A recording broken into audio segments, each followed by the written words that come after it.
simbahan. Ayan, dahil alam nila kung sino ang may birthday. Ayan, syempre magsitayo po tayong lahat. Tayo po tayong lahat. Sige po, welcome po sa mga bagong dating. Welcome po dito sa Jollibee Southland Drive-Thru. Ayan, harap po tayong lahat sa may pintuan, syempre. At ating pong i-welcome ang ating birthday celebrant na si Ash together with Mommy and Daddy!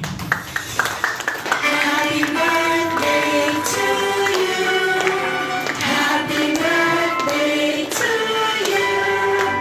Happy birthday! Happy birthday!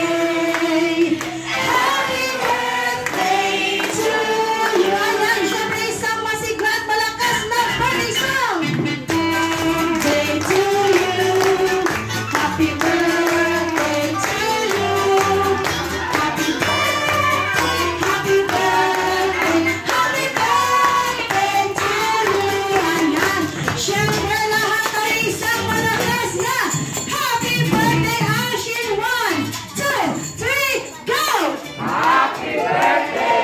Ayan, happy birthday, Ash, from Jollibee Southland Drive-Thru. Ayan, manatili pa tayo sa ating pagkakatayo. Ayan, syempre, i-bless natin ang ating birthday celebrant at ang inyong pagtitipon dito para i-celebrate ang birthday ni Ash. Ayan, tinatawagan ko po si Tatay Ruling para po sa opening prayer.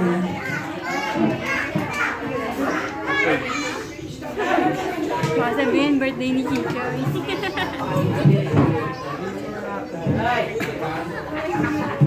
Guys, ang diwa tayo na ihanda ang ating mga sarili.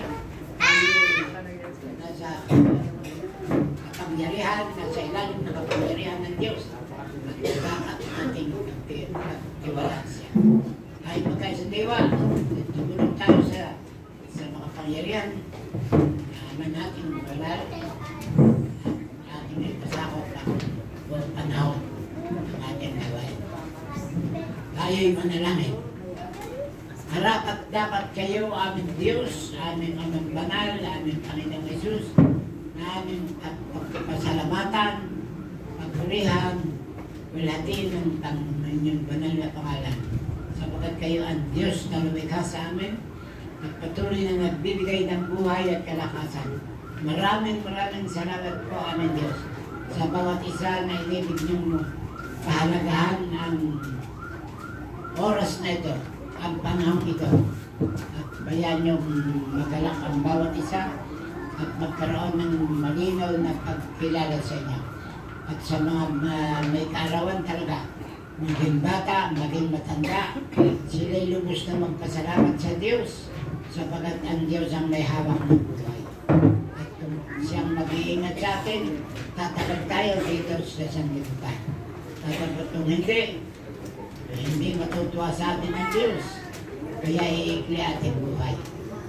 At sa gabing ito, ating ipasakop ang ating sarili sa makapangyarihang Diyos na lumalang sa atin at patuloy na nagbibigay ng buhay at kalakasan. Ang kagalakan sa ating mga puso ay panatilihin sapagkat tayo'y minamahal ng Diyos na lumikha sa atin. Mag-ibigan din tayo sa isa't isa, pagtulungan at huwag maggalitan. Ito po ang aking panalangin sa inyong banal na pangalan namin, Panginoong Jesus. Amen. Amen.